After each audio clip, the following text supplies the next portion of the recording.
बात कर रहा हूँ डॉक्टर राजेंद्र गुप्ता, विक्रम गर्भधान केंद्र बठिंडा से बात कर रहे हैं। तो आज हम बात करेंगे ये पशुओं में जो रिपीट ब्रीडिंग की समस्या है, जो पशु बार बार फिर जाते हैं और स्पेशली ये प्रॉब्लम गायों में और दोहरी गायों में बहुत ज़्यादा आती है, इसके बारे में बात करेंगे। सबसे पहले आपको ये बात समझानी जरूरी है कि रिपीट ब्रीडिंग होती एक्चुअली क्या है। जब एक गाय या भैंस जिसको नॉर्मल उसका हीट साइकिल 21 डेज के बाद आता हो और उसके भीतर आपको देखने में कोई एबनॉर्मेलिटी नज़र ना आए और 21 दिनों में जो उसका वजाइनल डिस्चार्ज है वो बिल्कुल क्लियर और एब्सोल्युटली बिल्कुल सही, ट्रांसपेरेंट और शाइनी हो, उसमें कोई प्रॉब्लम भी ना हो और पशु की उम्र भी 10 साल से कम हो, लेकिन फिर भी इन सब चीज़ों के बावजूद अगर हम उसको 21 दिनों के बाद बार बार उसको ट्रेन करते रहे या उसकी नेचुरल सर्विस करवाते रहे, एक बार ना रुके, 2 बार ना रुके, 3 बार ना रुके, 4 बार भी ना रुके, तब हम उसको रिपीट ब्रीडिंग का केस कहा जाता है। तो ये सभी आप लोगों को पता होना चाहिए कि इसमें कोई भी पैल्पेबल एबनॉर्मेलिटी आप लोगों को ना तो नज़र आती है, ना ही आप लोगों को पता चलता है, क्योंकि इसमें हीट साइकिल हमेशा पशु के रेगुलर रहते हैं और पशु हमेशा 21 दिनों के बाद हीट में आता ही रहता है।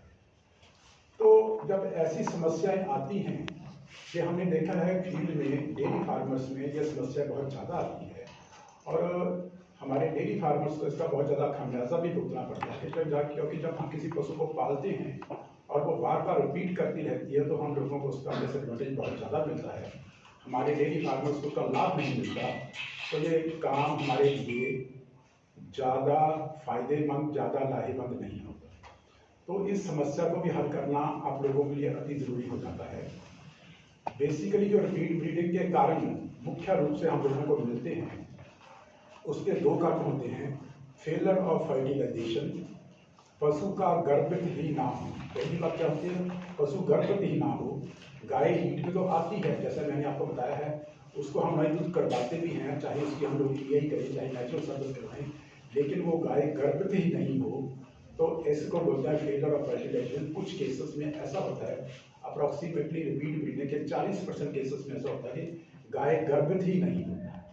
और दूसरी समस्या क्या होती है कि गाय गर्भवती तो हो जाती है, यानी कि उसकी प्रेगनेंसी तो हो जाती है, फर्टिलाइजेशन हो जाती है, लेकिन फर्टिलाइजेशन होने के पश्चात 17 दिनों से पहले, जब मैंने आपको जैसा समझा बच्चे की इम्प्लांटेशन होने से, जब बच्चा बच्चेदानी में चिपकता है या इम्प्लांट करता है, उससे पहले ही बच्चे की मौत हो जाती है। जब 17 दिनों से पहले बच्चे की मौत हो जाती है तो ऐसी गाय या ऐसा मादा पशु भी 21 दिन के बाद हीट में आ जाती है, तो उसको भी हम लोग रिपीट ब्रीडिंग के नाम से जाना जाता है। सो बेसिकली जो 2 समस्याएं हैं, पशु का फर्टिलाइजेशन ना होना और दूसरी बात पशु के 17 दिन से पहले बच्चे की मौत हो जाना, जिसको हम बोलते हैं अर्ली एम्ब्रियोनिक डेथ। जहाँ तक फर्टिलाइजेशन का फेलियर का सवाल है, फर्टिलाइजेशन नहीं होती, इसमें 2 कारण हैं। या तो उस गाय के अंडे में कोई डिफेक्ट हो, या उस सीमन जो आप लोगों ने छोड़ा है या नेचुरल सर्विस में जो सीमन आप लोगों ने दिया, सीमन में कोई डिफेक्ट है। अगर सीमन में कोई डिफेक्ट है या आपके एआई वाला फ्रोजन सीमन में कोई डिफेक्टिव है, तो आप लोग उसके सबसे पहले सीमन की जांच करवाएं, जिससे हमने बार बार उसको आर्टिफिशियल इंसेमिनेशन की है या नेचुरल सर्विस की है। अगर आप लोगों को सीमन में कोई प्रॉब्लम है तो आप लोग उसको रिप्लेस कर सकते हो, तो आपकी मसला हल हो जाएगा।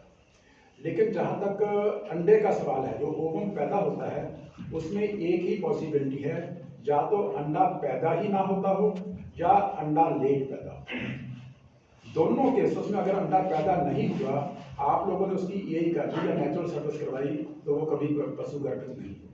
अगर अंडा लेट पैदा हो तो भी ऐसे केस में गर्भवत होने की पॉसिबिलिटी बहुत कम हो जाती है, रिमोट की हो जाती है। लेकिन अंडा पैदा करने के लिए, जैसा कि आप लोगों को पहले भी बताया गया था, हम लोग लुटिनाइजिंग हार्मोन का यूज़ करते हैं या आप लोगों को हार्मोनल थेरेपी देने की यूज़ करते हैं। लेकिन फील्ड में अक्सर देखा गया है, जो गाय जिनकी दूध की प्रोडक्शन बहुत ज़्यादा है, लेकिन दूध की प्रोडक्शन के हिसाब से हम लोग उनको मिनरल मिक्सचर नहीं डालते, और जिन पशुओं में मिनरल्स का अभाव हो जाता है, मिनरल्स के अभाव के कारण थोड़ी सी एलएच हार्मोन की कमी आ जाती है, जिसके कारण अंडा पैदा होना बंद हो जाता है, ओवुलेशन बंद हो जाती है। तो ज़्यादा दूध देने वाली गायों में हमने देखा है कि अगर रेगुलर तौर पे आप लोग उसको मिनरल मिक्सचर सप्लीमेंटेशन दोगे, रेगुलर तौर पे दोगे, तो उसमें अंडा पैदा होने की पॉसिबिलिटी बढ़ जाती है और उसमें रिपीट ब्रीडिंग की समस्या कम हो जाती है। लेकिन अगर मिनरल मिक्सचर के साथ साथ आप लोग उसमें LH हार्मोन भी दोगे तो ये आप लोगों की समस्या काफ़ी हद तक हल हो जाती है। लेकिन दूसरा जो कारण है अर्ली एम्ब्रियोनिक डेथ, बच्चे का 17 दिन से पहले मर जाना। पहले भी आप लोगों को कई बार बताया गया था कि 17 दिन से पहले जब बच्चा 3 दिनों की फर्टिलाइजेशन के पश्चात बच्चेदानी में आता है तो बच्चा बच्चेदानी में घूमता रहता है और घूम फिर के वहाँ से जो दूध पैदा होता है जिसको हम लोग यूट्राइन मिल्क बोलते हैं, बच्चा घूम फिर के वहाँ से दूध पीता है। लेकिन अगर बच्चेदानी का इन्फेक्शन हो तो कई बार जो दूध पैदा होता है जिसको यूट्राइन मिल्क कहा जाता है वो दूध जहरीला होता है और ऐसा जहरीला दूध पीने से भी बच्चे की मौत हो जाती है। लेकिन कई बार बच्चेदानी का एटमॉस्फेयर इतना गंदा होता है, उसमें इतनी ज़्यादा इन्फेक्टिव स्टेज होती है या उसमें पिछले लैक्टेशन या पिछली पार्चुलेशन में उसकी जो अंदरली सतह है जिसको हमने एंडोमेट्रियम बोला था, एंडोमेट्रियम में इन्फेक्शन होने के कारण भी बच्चे की मौत हो जाती है। ऐसी बहुत सी बीमारियां हैं बच्चेदानी की जिसमें अर्ली एम्ब्रियोनिक डेथ हो जाती है और इसमें खास तौर पे बीमारियां जिसको देखा गया है, ये brucellosis, this is a very common disease जिसमें बच्चे की मौत हो जाती है। फिर ट्राइकोमोनियासिस है, उसमें बच्चे की मौत हो जाती है। फिर उसके बाद विर्बियोसिस बीमारी है, उसमें बच्चे की अर्ली एम्ब्रियोनिक डेथ हो जाती है। फिर उसके बाद लिस्टीरियोसिस है, फिर उसमें लेप्टोस्पायरोसिस है। तो ऐसी बीमारियों में भी अर्ली एम्ब्रियोनिक डेथ होने की व्यवस्था बन जाती है। लेकिन अगर आप इनमें से बच्चेदानी में कोई भी इन्फेक्शन का कारण है तो उसमें हम लोगों को डॉक्टर को कंसल्ट करके, सही क्वालिफाइड और कॉम्पिटेंट डॉक्टर को कंसल्ट करके उसका 3 या 4 दिन के लिए बच्चेदानी के भीतर दवाइयाँ भरनी चाहिए ताकि उसकी बच्चेदानी की इन्फेक्शन बिल्कुल खत्म हो जाए। लेकिन एक बात मैं साथ में जरूर ऐड करना चाहूँगा कि पुराने एंडोमेट्राइटिस केसेस में पस के कारण जो उसकी अंदरली सतह है एंडोमेट्रियम है, ये बिल्कुल गल जाती है, उसकी रीजनरेशन एक्टिविटी नहीं होती। तो उसकी जब रीजनरेशन एक्टिविटी नहीं होती उसमें सबसे अच्छा रिजल्ट आप लोगों को एंटीबायोटिक के साथ साथ ये विटाडिन का या पोविडिन का मिलेगा जो उसकी अंदरली सतह को रीजनरेट करके हील करता है। तो उसमें आप लोगों को काफ़ी अच्छे रिजल्ट मिल जाते हैं।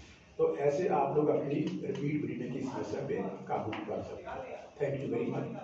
इसके बाद अगर आप लोगों का कोई भी क्वेश्चन है, दानियों के ऊपर चर्बी जम जाती है या अंडे दानियों के ऊपर चर्बी नहीं सिस्ट बन जाते हैं, ये उन फार्मर्स के कहने का तरीका है, वो उसको बात को समझ नहीं पाते। जब अगर अंडे दाने के ऊपर चर्बी हो या उसके भीतर कोई सिस्ट बना हो तो उसमें अंडा पैदा नहीं होता। अगर अंडा पैदा नहीं होगा, जब अंडा फैलोपियन ट्यूब्स में आएगा ही नहीं, लेकिन वो गाय तो हीट में आती है, उसमें आप लोग EID करोगे चाहे आप नेचुरल सर्विस कराओ, लेकिन जब अंडा ही अंदर नहीं होगा तो उसके कंसेप्शन के होने की कोई पॉसिबिलिटी नहीं होती। तो उसमें पशु बार बार रिपीट हमेशा करेगा। लेकिन चर्बी वाली कोई ऐसी बात नहीं होती, उसमें अंडे दाने के ऊपर कोई ना कोई सिस्ट, जैसे फॉलिकुलर सिस्ट होते हैं, लूटियल सिस्ट होते हैं, या उसकी अंडे दाने की जो एपिथेलियम है वो कई बार डैमेज हो जाती है विटामिन ए की डेफिशिएंसी के कारण, उसमें कई बार ऐसी समस्याएं आती हैं।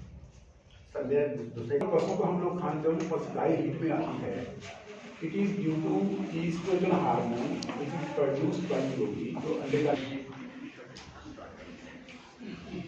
मेरा क्वेश्चन है कि पार्चुलेशन के बाद कितनी देर बाद हीट में आना सही कंसीव कर सकते हैं हम? कभी कभार ऐसा होता है कि 20 डेज पार्चुलेशन के बाद 20 डेज में ही हीट में आ जाता है बच्चे।